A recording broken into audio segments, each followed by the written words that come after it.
I'm Alyssa Sangster, Executive Director of Forté Foundation.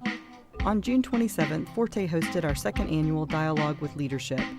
Two extraordinary women business leaders joined Fortune magazine editor-at-large Patti Sellers for an hour-long conversation about managing your career, making a difference in the world, and making time for personal pursuits.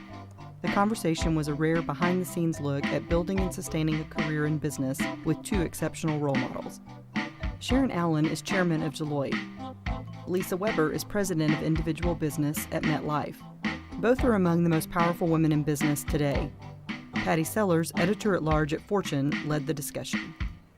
What do you think has been the most critical career choice you've made in your career? Maybe the most important decision I made from a career standpoint was after having been in the Boise office for 24 years with Deloitte and doing it all. I mean, I served our largest clients, I was the managing partner of the office, I was the chairman of the chamber, you name it. I was doing it in Boise. But my husband and I made the tough decision to start moving. Well, the most interesting thing I heard today, actually, and it's something that I never thought about too much, is the idea that you're a manager until you really go out of your comfort zone. Sharon Allen said that when she was running the Boise office, she was just a manager. She wasn't a leader. But when she went out of the Boise office, now remember, this is a woman who grew up on a farm in a tiny town in Idaho. When she went out of Idaho, she learned to be a leader because she needed to step up. She got out of her comfort zone. Lisa Weber at MetLife said the same thing. There's no question the most critical choice that I made was in 2004 when I became president of our individual business. That was clearly the most critical decision I'd ever made in my career. And similar to Sharon, it was about getting out of my comfort zone. I'd spent 17 years in human resources, and I was comfortable and I was good at it, and I knew that. I grew up in human resources, and that's where I spent really the first 17 years of my career. And the best thing I ever did for myself and for everybody around me, and ultimately for MetLife, is to get out of what was my specific comfort zone. And so as I started to broaden my world and as I started to broaden my role, the one thing that was transferable across the board was the impact that I would have on people. And it's all about leadership and leaders at all levels. And when I was offered the position to become head of the business, where I would have these 11,000 affiliated salespeople working for MetLife or one of our different distribution channels, and these other points of sales, it was just a huge change for me. And I really wondered and questioned whether or not I was the right person for the job. And while the world around me seemed to think that it was right for me, sort of that inside sinking in my stomach kept thinking, well, this guy might be better for it. Why don't you ask him? I don't like to stereotype women, but it is so classic for women to be offered a big job and say, are you sure I'm the right person? Really? Or outright turn it down. I didn't know that we all want to be successful, and I just didn't know that I'd be right. When I really got it at sort of a very visceral level, that what I was being asked to do was not about sales in and of itself, but it was all about leadership. It was about breeding leaders, it was about building leaders, it was about having people maximize their leadership at all levels, whether it's in sales leadership, in management, and that's really what I'm all about. And once I knew that, and I got myself out of whether or not I technically knew the difference between, one of our lifetime guarantee annuity riders or, what death claims we pay on a life insurance benefit. What some of the people who work for me will forget, I won't even ever learn, but nor do I have to. I think both of them are leaders who believe that it's all about the people. And I think they both believe that you've got to be yourself And I think that helps them sort of develop an organization that's very diverse, because they're not asking anyone to come in and take a sort of prescribed identity. So what about you, Sharon? What do you wish that you had known 20 years ago? Well, I think that, again, lots of lessons along the way. One thing that I learned a ways into my career that would have been better off to have learned earlier is to just always watch out for your own career. When I was passed over for a promotion at one point in time, and I thought, gee, I should have had that promotion, and I didn't understand it. And so I kind of stomped into my supervisor's office and clicked off all the things that I had done to deserve the promotion. And he just kind of sat there and looked at me and said, well, I didn't even know you did all those things. And so it was just such a great lesson. Now, I fortunately learned it early enough in my career that I did apply it over time. But I always share it because I think people sometimes forget that that's an important part of their own obligations to their success. And how quickly after that did you get that promotion? Oh, the next year, of course. Did you? Yes, right. What do you wish you had known 20 years ago?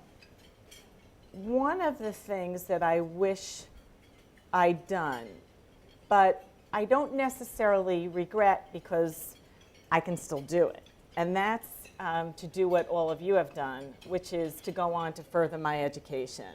There are certain things no one can ever take away from you, and education and what you learn and the experiences that you have and the networking that you do. No one can ever take that away from you, and it's different than work. You have those same things at work, but it's different, and so why not get the very most you can get? The conversation turned to networking and making sure you receive credit for your accomplishments. How do you do that diplomatically, sort of promote yourself and what you're doing? Well, I think you've hit on the key to it. You can't be a braggart because it doesn't really do you any good. It can discourage more rather than encourage the next step in the promotion. But I think that it is important that you still tell your story. And I think you can do that without being a braggart. Read the room. There are times that you will strategically make a choice to be quiet. Because if your voice is always heard, it's never heard. And I think that what you want to do is, you want to be a CEO, you want to be in a powerful position, not because of your job title or because you want a specific job, but because you want to have an impact that has a purpose, that makes a difference in your company and people's lives and the world around you. So I think that when you do that and you focus on doing the right thing because it's right for all of the right reasons, it really comes through. Our panel also took questions from our audience of MBA women. I'm curious to know what things you've been able to do in senior leadership to carve out some time for yourselves. I'm one who absolutely believes in the importance of being able to, combine work and life and work. I mean, I think you meld it together, you figure out how you make it work, and everybody defines balance their own way. Well, I think having an appropriate balance in your life is incredibly important. In fact, a year ago, I sponsored a survey that had to do with work-life balance and its impact on good ethical behavior. I think there's a connection. When you think about the potential that your work is everything, that you may be defined by just your work, then I think it makes it more difficult to make a good choice when faced with an ethical dilemma. So I believe in the importance of work-life balance, regardless of it making us happy. I just think it's a good business decision. Fortunately, we have been doing a lot of research at Deloitte to try to find ways to do that. And I won't go into it at this point in a lot of detail, but one of the things we've talked about is the notion of having a career lattice instead of a career ladder. Sharon, I want to commend you and Deloitte on the work that you've done around work-life balance, because you really have set an example for companies and businesses more broadly by walking the talk around just that whole subject of work-life balance. And we've done a lot at MetLife. We've had a lot of success, and I do think that it's to be recognized in the way that you have is really commendable. I know that, you know, people can throw eggs at me for saying this, but I don't look at it as work-life balance, because if I did, I'd forever be feeling somehow like a failure.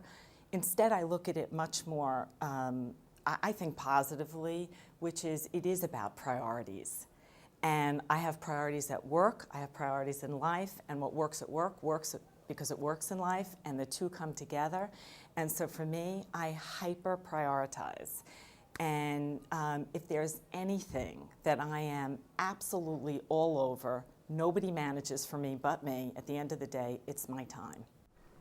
We asked our panelists to describe the world ahead for women in business. This is a really exciting time for women in business. You know, I mean, in the Fortune 500, there are pretty much 12 female CEOs, and the numbers don't change much. You know, Meg Whitman just stepped down as CEO of eBay, so we're at 12. That's discouraging to some people. But you know, when we started this Most Powerful Women list in 1998, it took about $1 billion in revenues to get on the list. Today, in general, it takes about $6 billion in revenues. The idea that women are not gaining power in corporate America it's just not true. I think it is a tremendous time for women, and I think it for a number of reasons. Number one, when you look at the numbers of women who are coming out of both undergraduate, graduate schools, going for their law degrees, so on and so forth, there's just, you know, women are kind of coming at business in droves. And I also think that we're sort of living in an era where relationships and advice and things that women are sort of naturally good at, networking, connecting, this world right now is about the end consumer.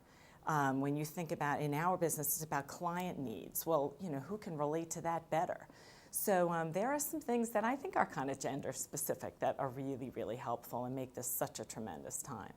And I think there's like sort of no stopping women.